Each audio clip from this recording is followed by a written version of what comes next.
ভদ্রাণি পশ্যন্তু মা কশ্চিৎ দুঃখ ভাগ ভবেৎ। সকলে সুখী হন, সকলে শান্তি আনন্দে থাকুন, সকলের কল্যাণ হোক, সকলেই নিরক্ষরে অবস্থান করুন, যেন কেউ কখনো দুঃখ না পায়। আজকে ভারতের ৭৭তম প্রজাতন্ত্র দিবস উপলক্ষে আজকে ঈশ্বরের কাছে সকলের জন্য এই প্রার্থনা জানাই। এই স্কুলের ভারপ্রাপ্ত শিক্ষক মহাশয় শ্রী সুখদেব সামন্ত মহোদয় এবং অন্যান্য অতিথিবৃন্দ, তাদের সকলকে আমার অন্তর শ্রদ্ধা, নমস্কার, শুভেচ্ছা, ভালোবাসা। এই স্কুলের অন্যান্য শিক্ষক শিক্ষিকা, শিক্ষাকর্মী, পরিচালন কমিটির সভাপতি, সদস্য, গ্রামবাসীবৃন্দ, প্রাক্তন ছাত্রছাত্রী, অভিভাবক, অভিভাবিকা, তাদেরকে যথাযোগ্য সম্মান, শ্রদ্ধা, নমস্কার। এবং সবশেষে যাদের জন্য এই অনুষ্ঠান, যাদের জন্য স্কুল, যারা এই স্কুলের প্রাণ ভোমরা, সেই সমস্ত ছাত্রছাত্রীদেরকে আমার জানাই অকুণ্ঠ ভালোবাসা, আদর, স্নেহ, শুভেচ্ছা। কিছুক্ষণ আগে প্রদীপ প্রজ্বলনের মধ্য দিয়ে নারোয়া বীরা গঙ্গাধর আদর্শ বিদ্যায়তনের হীরক জয়ন্তী বর্ষ উদযাপনের শুভ সূচনা ঘটেছে। এই জন্য এই অনুষ্ঠানে উপস্থিত থাকতে পেরে আমি নিজেকে ভাগ্যবান মনে করছি। সেই সঙ্গে যারা আমাকে স্কুল কর্তৃপক্ষ বলছি, যারা আমাকে এই অনুষ্ঠানে উদ্বোধন হিসেবে আমন্ত্রণ জানিয়েছেন, তাদের কাছে আমি কৃতজ্ঞ এবং তাদেরকে অন্তরে ধন্যবাদ, কৃতজ্ঞতা, শুভেচ্ছা, ভালোবাসা। কোন জিনিস শুভ সূচনা লগ্নে প্রদীপ প্রজ্বলন কেন করা হয়? প্রদীপের প্রত্যেকটি অনুষ্ঠানে শুভ সূচনা আমরা প্রদীপ প্রজ্বলন করি কেন? এর প্রধান কারণ হচ্ছে আগুন, অগ্নি জ্ঞানের প্রতীক। অগ্নি কিসের প্রতীক? শুনতে পাচ্ছ তোমরা? আমি জিজ্ঞেস করবো পরে। জ্ঞানের প্রতীক। অন্ধকার কিসের প্রতীক? অজ্ঞানের প্রতীক। অজ্ঞান। আমরা জ্ঞান চাই না অজ্ঞান চাই? আলো চাই না অন্ধকার চাই? আলো চাই, আমরা জ্ঞান চাই। তাহলে আমাদের ভিতরে জ্ঞানের আলো জ্বালাতে হবে, অন্ধকারকে দূর করতে হবে। আলো নিয়ে এলে অন্ধকার চলে যায় না, থাকে। অন্ধকার দূর করতে গেলে কি দরকার হয়? আলোর দরকার হয়। তোমরা আলো কোথায় পাবে? কোথায় পেতে চাও? তোমাদের ভিতরে যে আলো রয়েছে, সে আলোটাকে জ্বালিয়ে দেন কারা? তোমাদের বাবা মা, তোমাদের শিক্ষক শিক্ষিকা, তোমাদের আচার্য আচার্য, এরাই করে। আমার খুব ভালো লাগলো, এবার একটি প্রত্যন্ত এলাকায় গ্রামের মধ্যে এসে আমি এখানে শুদ্ধ নিখুঁত উচ্চারণে বেদ মন্ত্র পাঠটা শুনলাম। অনেক স্কুলে গেছি, অনেক এরকম ভাবে শুদ্ধ ভাবে, শুদ্ধ উচ্চারণে, নিখুঁত ভাবে যারা শিখিয়েছেন, আমি নিশ্চয়ই তাকে ধন্যবাদ দেব। এই ছাত্রীদের দুজন ছাত্রী এখানে বেদমন্ত্র পাঠের মধ্য দিয়ে এই অনুষ্ঠানের শুভ সূচনা হলো। খুব ভালো লাগলো আমার। সুন্দরভাবে উচ্চারণ করেছে এবং প্রত্যেকটি নিখুঁত ভাবে বলেছে। এটা অনেক ছাত্রছাত্রীদের কথা অনেক মাস্টারমশাইও পারেন না, বড়রাও আমরা পারি না, কিন্তু ওরা করতে পেরেছে। খুব ভালো লাগলো। যাই হোক, তোমরা আজকে এখানে এসেছো হীরক জয়ন্তী বর্ষ উদযাপন উপলক্ষে। হ্যাঁ, হীরক জয়ন্তীকে ইংরেজিতে কি বলে? কে বলতে পারবে? এতগুলো ছেলে মেয়ে বসে আছে, বলো। বাংলায় হীরক জয়ন্তী ইংরেজিতে কি বলে? বলো বলো। হ্যাঁ, ডায়মন্ড, ঠিক তো? বসো, ভেরি গুড। তো এই অনুষ্ঠানে তোমরা এসেছো। আমরা কিছুক্ষণ আগে এই প্রদীপ প্রজ্বলন হলো, তারপর কি হলো? এখানে স্বামীজির মূর্তি, স্বামীজির মূর্তি এখানে আবারও উন্মোচন হলো। তো স্বামীজিকে চেনো সবাই, জানো তো? হ্যাঁ, স্বামীজি ছোটবেলায় কি নাম ছিল? কে বলতে পারবে? একজন হাত তোলো। তুমি তো শুধু বলছো, আর কেউ? এই যে মেয়েটি ভালো, বিলে তো বিলে, বিচ্ছু একটা বিলে, বুঝতে পেরেছো? তার দুরন্তপনার কোনো শেষ নেই, সীমা নেই। তার যদি জীবনী পড়ে দেখবে, তোমরা কি বিচ্ছু, তার চেয়ে অনেক বেশি বিচ্ছু ছিল স্বামীজি। যাই হোক, এই স্বামী বিবেকানন্দের মূর্তি এখানে তোমাদের সামনে রাখা হলো। কেন জানো তো? এই স্যার কেন ব্যবস্থা করেছেন এখানে স্বামীজি মূর্তির সামনে, জানো কেন? কে বলতে পারবে? শোনো, স্বামী বিবেকানন্দ কখনো বলেননি তোমরা আমাকে দেবতা বানাও, আমার মূর্তি প্রতিষ্ঠা করো, দেবতা বানিয়ে পুজো দাও, ধূপ ধুনো দাও, মালা দাও। কখনো বলেননি। তিনি কখনো দেবতা হতে চাননি, কিন্তু তিনি আমাদের সকলকে দেবতা বানাতে চেয়েছিলেন। কথাটা বুঝতে পারলে কি বললাম? হ্যাঁ, তিনি আমাদের প্রত্যেককে দেবতা বানাতে চেয়েছিলেন। তিনি বলেছিলেন তোমরা প্রত্যেকে দেবতাই, দেবতাই, তুমি দেবতার স্বরূপ, দেবতা।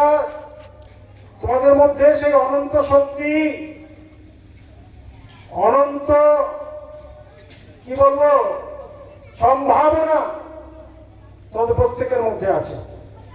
দেখো, আমি সেই কাঁথি থেকে এসেছি তোমাদের স্কুলে, তোমার সঙ্গে একটু কথা বলবো বলে, গল্প করবো বলে, গল্প বক্তৃতা দিতে আসিনি আমি তোমাদের কাছে।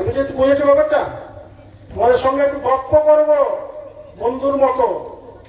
স্বামীজির কথা তোমরা শুনবে, তোমরাও বলবে, আমিও বলবো। উদ্দেশ্য এটাই। সেই জন্য আমি সবাইকে ডাকছিলাম এখানে, তোমরা সবাই এখানে এসে বসো। আমি জানি না এখানে কত ছাত্রছাত্রী, তো অনেকেই আছো, হয়তো অনেকে আসনি। যারা আসনি, যারা আসতে পারেনি, তোমরা তাদেরকে বলবে যে আমরা গেছিলাম, মহারাজ এসেছিলেন, স্বামীজি কথা বলছিলেন, তাদেরকে দুটো কথা শুনিয়ে দেবে, যে তোমাদের মনে থাকবে। বুঝতে পেরেছ? চলো, তাই বললাম, কি বললাম? স্বামীজি আমাদেরকে দেবতা বানাতে চেয়েছিলেন। স্বামীজিকে জানলে, স্বামীজিকে পড়লে তোমরা প্রত্যেকে দেবতাই হবে। তোমরা মানুষ হতে পার, মানুষ নও, তোমরা দেবতাই।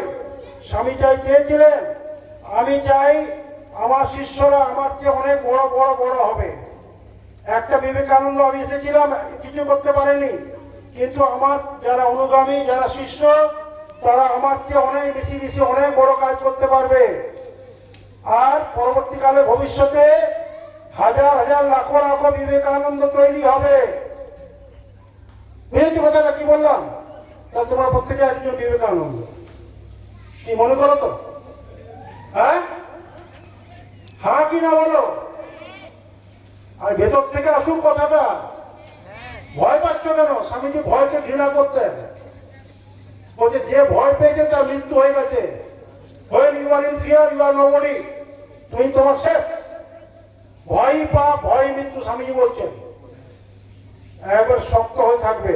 স্বামীজি বলছেন তোমার মধ্যে সমস্ত শক্তি নিহিত আছে, তুমি সব কিছু করতে পারো।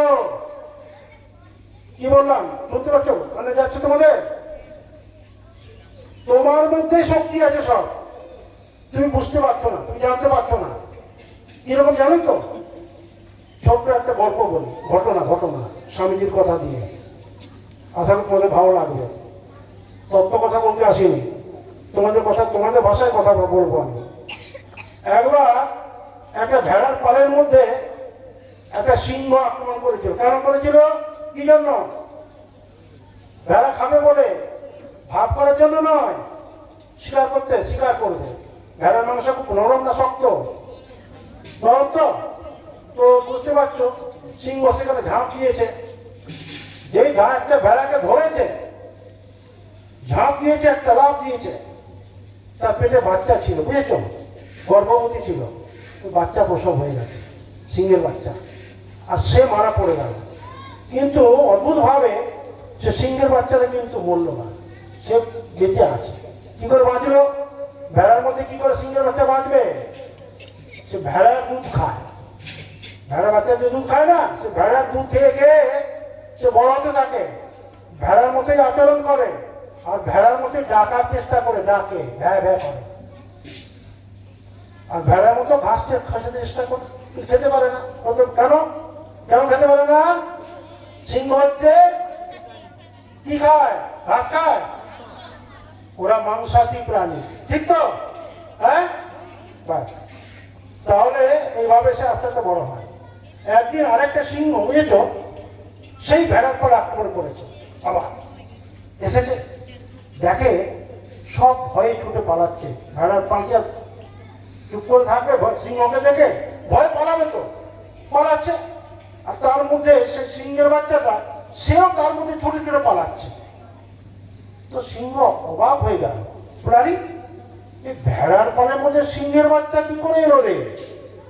সে শিকারই ভুলে গেল। কি করলো?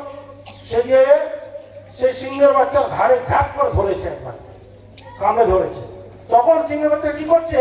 ভয়ে কাঁপছে আর ভ্যা ভ্যা করছে ভেড়ার মতো। তখন জানি সিংহের বাচ্চা, তুই ভ্যা ভ্যা করছিস কেন রে? তুই তো সিংহের মতো হুঙ্কার ছাড়বি, গর্জন করবি। বলে না, আমি তো ভেড়াই। সে কোনো মতে বুঝতে চায় না, মানতে চায় না সে ভেড়া নয় বলে। তার বিশ্বাস উৎপাদন করার জন্য তাকে নিয়ে যায়, চল তোকে দেখাবো। কোথায় নিয়ে যায়? একটা স্বচ্ছ জলাশয়ের কাছে, পুকুরে। এখন পরিষ্কার জল টলটল করছে, মুখ দেখা যায়। সেইখানে নিয়ে গিয়ে তাকে দেখাচ্ছে, দেখ তো, তোকে যেরকম দেখতে আমাকে সেরকম দেখতে, দেখতে পাচ্ছিস আমি একটা হাড়ি মুখ, আর তুইও হাড়ি মুখ। তুই কখনো ভেড়া ছিলি না, তুই তো সিংহ, সিংহের বাচ্চা। চল। তাকে জোর করে নিয়ে চলে যায় গভীর অরণ্যে, যেখানে সিংহের আস্থানা, সিংহরা যেখানে থাকে। আর তার মুখে কিছুটা কাঁচা মাংস গুঁজে দেয়।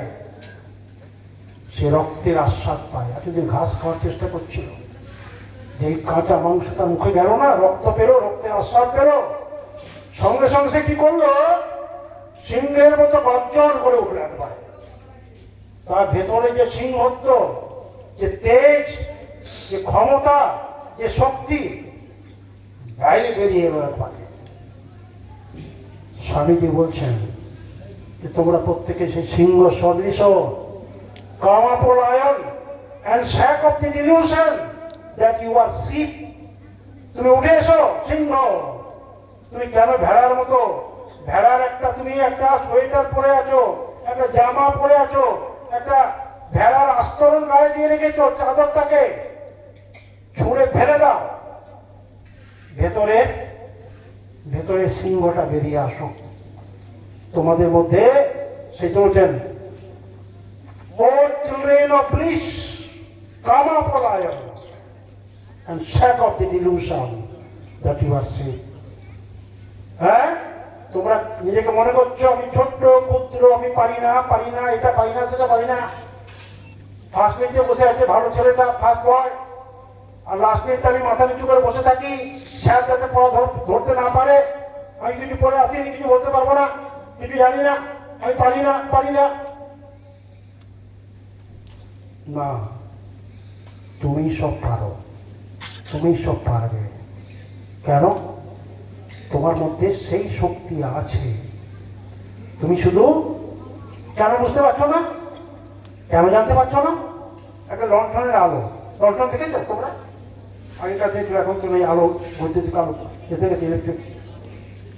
লণ্ঠনে বাইরে কাঁচ থাকে, এক একটা কাঁচে অনেক কালি জমে থাকে, আলোটা বাইরে আসতে পারে না। আর একটা লণ্ঠন যা পরিষ্কার করা হয়েছে কাঁচটা, আলোটা বাইরে আসতে পারে। আচ্ছা, আলোর দোষ না সেই লণ্ঠনের কাঁচের দোষ? কোনটা? কার দোষ? হ্যাঁ, কাঁচ। সেরকম ভেতরটা পরিষ্কার করে দাও, দেখবে আলো বাইরে চলে আসবে। স্বামীজি বলছেন, education is the manifestation of perfection already in man. প্রত্যেকের মধ্যে, তোমাদের মধ্যে সে শক্তি নিহিত আছে, চাই শুধু সেটাকে আবিষ্কার করা, সেটাকে বাইরে প্রকাশ করা। তোমরাই পারবে, তোমাদের সেই বিশ্বাসটুকু আনতে হবে। সেই আত্মবিশ্বাস তোমাদের মধ্যে জাগাবার জন্য এই স্বামীজি এসেছেন এখানে। স্বামীর কাছে রোজ প্রার্থনা করবে যে আমাকে সেই শক্তি দাও, সেই বিশ্বাস দাও, সেই জ্ঞান দাও, যাতে আমি সত্যিকারের বড় হতে পারি, সত্যিকারের মানুষ হতে পারি। এরকম একটি দৃষ্টান্ত দরকার তোমাদের সামনে। স্বামীজি হচ্ছেন সেই রকম শিক্ষক যার কাছ থেকে তোমরা সবই পাবে। এই শিক্ষকরা যারা আছেন স্কুলের, তারাও তোমাদের জ্ঞান দেবেন এবং স্বামীজিও তোমাদের দেবেন। তিনি হচ্ছেন great teacher. A great teacher inspire. হ্যাঁ, ওই একটা সুন্দর কথা আছে, an ordinary teacher explains, a good teacher demonstrates, and a great teacher inspires. যারা মহান শিক্ষক হয় তাদের জীবন বাণী আমাদেরকে কি করে? অনুপ্রেরণা দেয়, সব সময় সাহস জুগিয়ে যায়। এরা হচ্ছে সেরকম বড় শিক্ষক। আর একটি ছোট্ট ঘটনা বলে, সত্য ঘটনা তোমাদের কাছে বলে আমি আমার বক্তব্য শেষ করব। বক্তব্য মানে বলাটা, তোমার সঙ্গে কথাটা, গল্পটা, এটা গল্প না, কিন্তু এটা গল্পের মতো মনে হলো, কিন্তু সত্য ঘটনা। কি বললাম? সত্য ঘটনা। তোমরা জানো রামকৃষ্ণ মিশনের নাম শুনেছ তোমরা? কজন শুনেছ? আত্মহত দেখি, বড় করে তোলো না, যাতে তাদের কষ্ট লাগছে না, পয়সা দিতে হচ্ছে। আচ্ছা, অনেকেই জানো, ঠিক আছে। রামকৃষ্ণ মিশনে অনেক বড় বড় স্কুল আছে, নাম করা স্কুল আছে। কিছু কিছু স্কুল আছে যেগুলো আবাসিক, মানে পুরোটাই হোস্টেল রয়েছে, ছাত্রাবাস রয়েছে, বাইরে থেকে ছেলে মেয়েরা আসে না। এরকম একটি ছাত্রাবাসে, মানে আবাসিক স্কুলে তোমাদের মধ্যে একটা ছেলে, এই যে সামনে ছেলেটা বসে আছে, ক্লাস 5-এর, কোন ক্লাসে পড়ো তুমি? এই যে তুমি, হ্যাঁ, এই আচ্ছা, তুমি 5-এ, তুমি হাত ধরেছো, তুমি 5। এরকম একটা ছেলে, দাঁড়াও তো, দাঁড়াও। এইরকম ছেলেটা একটা ক্লাস 5-এর ছেলে, বুঝেছো? তোমার নাম কি? বিশ্বজিৎ পাঁজা ভুঁইয়া। এই বিশ্বজিতের মধ্যে বসো। বিশ্বজিতের মধ্যে একটা ছেলে, সে ভর্তি হওয়ার জন্য আমাদের একটা স্কুলে এসে পৌঁছালো। ভর্তি হতে কি করতে হবে? তোমার জানো অনেকগুলো প্রসেস আছে, প্রক্রিয়া সিস্টেমের মধ্যে যেতে হয়। প্রথম হচ্ছে তার লিখিত পরীক্ষা পাস করতে হবে। তারপরে মৌখিক পরীক্ষা হবে, তারপরে স্বাস্থ্য পরীক্ষা হবে, গার্জেনকে দেখে তার একটা পরীক্ষা হবে, তারপর তাদেরকে নেওয়া হবে। তো এই ছেলেটি ক্লাস 5-এ ভর্তি হওয়ার জন্য এসেছে পরীক্ষার জন্য, লিখিত পরীক্ষায় পাস করে। তাকে ডাকা হলো মৌখিক পরীক্ষার জন্য। মৌখিক পরীক্ষা ডাকা হয়েছে, স্যাররা আছেন, মহারাজরা আছেন, এক এক করে ডাকা হচ্ছে। বাবা মা সেখানে নেই, তাকে শুধু ডাকা হচ্ছে। তুমি যে এখানে ভর্তি হতে হলে, অনেক তো রামকৃষ্ণ মিশন স্কুল আছে বা অনেক তো স্কুল আছে, ছাত্রাবাস আছে, তো তুমি এখানে এই রামকৃষ্ণ মিশনে ভর্তি হতে এলে কেন? এই প্রশ্ন করার সমস্যা বলছে, আমি মানুষ হতে চাই, তাই এখানে আমি ভর্তি হতে এসেছি। তখন তাকে প্রশ্ন করা হলো, আচ্ছা তুমি কি এখন মানুষ নও? তখন আর উত্তর দিতে পারে না। কেন বলো তো? জানো কেন? তার কারণ হচ্ছে, তার বাবা মা শিখিয়ে দিয়েছিল, যখন তোকে প্রশ্ন করবে তুমি কেন এখানে ভর্তি হতে এসেছো, বলবে আমি মানুষ হতে চাই। তো সেই শেখানো কথাটা, শেখানো বুড়িটা সে আউড়ে দিয়েছে। বেশি কিছু জানে না, বাচ্চা ছেলে তো। তারপরের প্রশ্নের জন্য সে প্রস্তুত ছিল না। আচ্ছা, তোমরা বলতে পারবে তোমরা মানুষ কি মানুষ নও? পারবে? আচ্ছা পরে আসছে। তাহলে সে বলতে পারলো না উত্তরটা, যে তুমি কি এখন মানুষ নাও? বলতে পারছে না, জানে না। আচ্ছা যাও যাও যাও। পরীক্ষায় পাস হয়ে গেল, ভর্তি হয়ে গেল। বছর বছর 5, 6, 7, 8, 9, 10 পাস করে আস্তে আস্তে উঠে। প্রতি বছর পরীক্ষার পরে স্যারদের প্রণাম করে। তোমরা প্রণাম করো স্যারদের প্রতি বছর পরীক্ষার পরে, নতুন ক্লাসে ওঠার আগে ওই প্রণাম করো। হ্যাঁ, আরে করো কি করো না, হ্যাঁ কি না বলো? করবে। প্রত্যেক বছর শুরুতে ক্লাসে এসে প্রথমে স্যারদের প্রণাম করো। স্যার আমি ছিলাম 5-এ, আজকে এবার 6-এ এসেছি। যাই হোক, প্রণাম করে তাকে জিজ্ঞেস করে, হ্যাঁ রে তুই যে বলেছিলি মানুষ হওয়ার জন্য, মানুষ হয়েছিস? উত্তর দিতে পারে না, মাথা নিচু করে চলে যায়। এভাবে হয়ে গেল 5, 6, 7, 8, 9, 10 মাধ্যমিক পরীক্ষা হয়ে গেল। এই সামনের সোমবার মাধ্যমিক পরীক্ষা, এরকম মাধ্যমিক পরীক্ষা হয়ে গেল। মাধ্যমিক পরীক্ষার পরে বাড়ি যাবে, হোস্টেল ছাড়তে হবে, হোস্টেল ছেড়ে দিতে হবে, ঘরে যাবে। প্রণাম করছে সবাইকে বাড়ি যাওয়ার আগে। তখন সে একই প্রশ্ন, আবার যে প্রশ্ন আগে হয়েছিল, বলেছিল, বছর বছর শুনে এসছে, আবার সে একই প্রশ্ন। আরে তুই যে বলেছিলি মানুষ হবি, মানুষ হয়েছিস? তখন ছেলেটা, এই ছোট্ট নেই তখন, কিন্তু ক্লাস 10-এ পড়ে। কে এখানে আছে ক্লাস 10-এ কে পড়ে? দাঁড়াও তো দেখি। এবার পরীক্ষা দেবে, এই যে এরকম একটা এত বড় হয়ে গেছে। এই বিষয় এত ছোট ছিল, এরকম বড় হয়ে গেল। বসো। সে তখন মাথাটা নিচু করে না, মাথাটা ওর মতো, মাথাটা সোজা হয়ে দাঁড়ায়। প্রণাম করে বলে, স্যার আমি বলেছিলাম মানুষ হবো বলে, কিন্তু এই 12 বছর এখানে থেকে আমি মানুষ হয়েছি কিনা জানি না, কিন্তু এখানে থেকে আমি 3 জন বড় মানুষের সন্ধান পেয়েছি, যাদের জীবনবাণীকে পাথেয় করে আমি পরবর্তীকালে বড় মানুষ হওয়ার চেষ্টা করব। কি বলে বুঝেছ? 3 জন মানুষকে কে জানো? 3 জন বড় মানুষকে কে জানো? কার কথা বললো জানো তোমরা? কেউ বলতে পারবে? হ্যাঁ, পারবে না। আমি বলে দিচ্ছি। ঠাকুর, মা এবং স্বামী শ্রীরামকৃষ্ণ, মা শারদা এবং স্বামী বিবেকানন্দের আমাদের সমস্ত আশ্রমে, মন্দিরে, সব জায়গায় থাকে। সেখানে তারা দুবেলা যায়, প্রেয়ার করে, বসে প্রার্থনা করে। তাদের কথাই সে বলতে চেয়েছে, যে 3 জন বড় মানুষ যাদের জীবন আদর্শ আমার ভালো লাগে, তাদের জীবন আদর্শকে নিজের জীবনে পাথেয় করে আমি চেষ্টা করব জীবনে সত্যিকারে বড় হওয়ার জন্য, ভালো হওয়ার জন্য, মানুষ হওয়ার জন্য।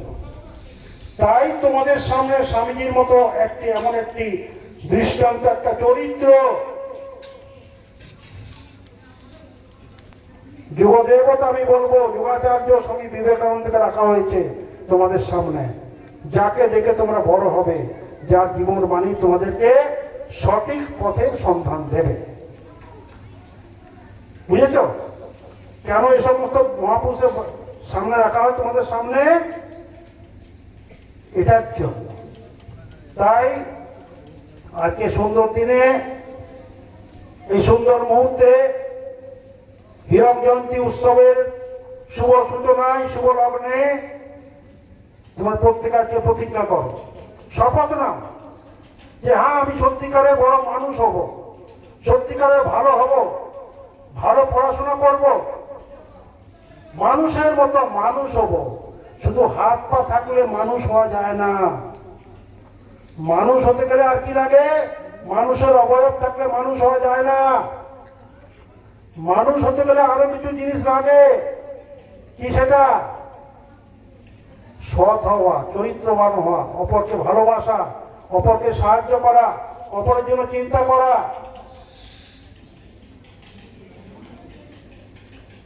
মানুষের সেবা করা, এগুলো হচ্ছে মানুষের চরিত্র, মানুষের আসল মূল্যবোধ। এগুলো মানবিক মূল্যবোধ, যেটা আমাদের ছোটবেলা থেকে প্রত্যেককে দরকার। গুরুজনদের শ্রদ্ধা ভক্তি করা। আর একটি কথা বলবো আজকে এখানকার তোমাদেরকে, তোমরা যদি নিজেদের ভালো চাও, সত্যিকারে ভালো হতে চাও, এই মোবাইল নামক বিষটাকে তোমরা গ্রহণ করবে না। মোবাইলটা একটা বিষ, জেনে রাখো তোমাদের কাছে। আমি অনেক জায়গায় বলি এই কথাটি, আর অনেক গার্জিয়ান আমাদের কাছে আসেন, তাদের ছেলে মেয়ের জন্য তারা খুবই উদ্বিগ্ন, কি করবেন বুঝতে পারেন না। এই mobile addiction, social media addiction, খুব সাবধান তোমরা। তোমরা যদি ভালো চাও, সত্যিকারে বড় হতে চাও, মানুষ হতে চাও, মানুষের মতো মানুষ হতে চাও, এই মোবাইল নামক এই বিষটাকে তোমরা কখনো গ্রহণ করবে না, ছুঁবে না। তোমাদের জন্য এখন নয়, মোবাইল দরকার নেই। আমরা একসময় তোমাদের হাতে দিতে বাধ্য হয়েছিলাম করোনার সময়, সেটা আমাদের কাছে এখন বিরাট বুমেরাং হয়ে দাঁড়িয়েছে সমাজের কাছে, তোমাদের কাছেও আমাদের কাছে। একটা কথা বলে গেলাম, মোবাইল কি করে? মোবাইল তোমাদের সমস্ত বুদ্ধিকে নষ্ট করে দেয়, তো সমস্ত ক্রিয়েটিভিটিকে নষ্ট করে দেয়, সমস্ত ইনোভেটিভ পাওয়ারকে নষ্ট করে দেয়, সৃষ্টিশীলতা, মৌলিক চিন্তা সব শেষ হয়ে যাবে, পারবে না। ওটাই ঘুরবে তোমার মনের মধ্যে। আর বন্ধু বান্ধবের সঙ্গে গল্প গুজব, চ্যাট, মোবাইল গেম ইত্যাদি ইত্যাদি যা কিছু আছে, ফেসবুক। আমি জানি এই স্কুল 60 বছর পদার্পণ করলো, কত কৃতি ছাত্র এখান থেকে বেরিয়েছে, সমাজের বিভিন্ন স্তরে তারা ভ্রমণ করছে, রয়েছে। তোমরাও অনেক বড় হবে, অনেক বড় বড় কাজ করবে, দেশকে সেবা করবে, পরিবারকে সেবা করবে, সমাজের সেবা করবে। এবং সেটা স্বামীজি কেউ ছিলেন। তোমাদের উপরে অনেক আশা ভরসা। যে সমস্ত ছাত্রছাত্রী, যুবক যুবতী, কিশোর কিশোরী, তাদেরকে স্বামীজি চেয়েছিলেন এগিয়ে আসার জন্য। My faith is in younger generation, and out of them will come my worker, and they will work out the whole problem. বলেছেন। কাজেই তোমাদের উপর, তোমরা আমাদের আগামী প্রজন্ম, ভারতের ভবিষ্যৎ, দায়িত্ব দিয়ে গেছেন, তোমরা সে রক্ষা করবে, আমাদের বিশ্বাস। যাই হোক, আজকে সুন্দর অনুষ্ঠানে আসতে পেরে খুব ভালো লাগছে। সকলে ভালো থাকবেন, সুস্থ থাকবেন। এই অনুষ্ঠান সর্বাঙ্গ সুন্দর হোক, সর্বাঙ্গীন সাফল্য লাভ করুক। এবং সবাইকে আবার ধন্যবাদ, নমস্কার জানাই। বিশেষ করে সুখদেব বাবু, যিনি আমাকে এই অনুষ্ঠানে আমন্ত্রণ জানিয়ে নিয়ে এসেছেন, তাকেও ধন্যবাদ জানাবো।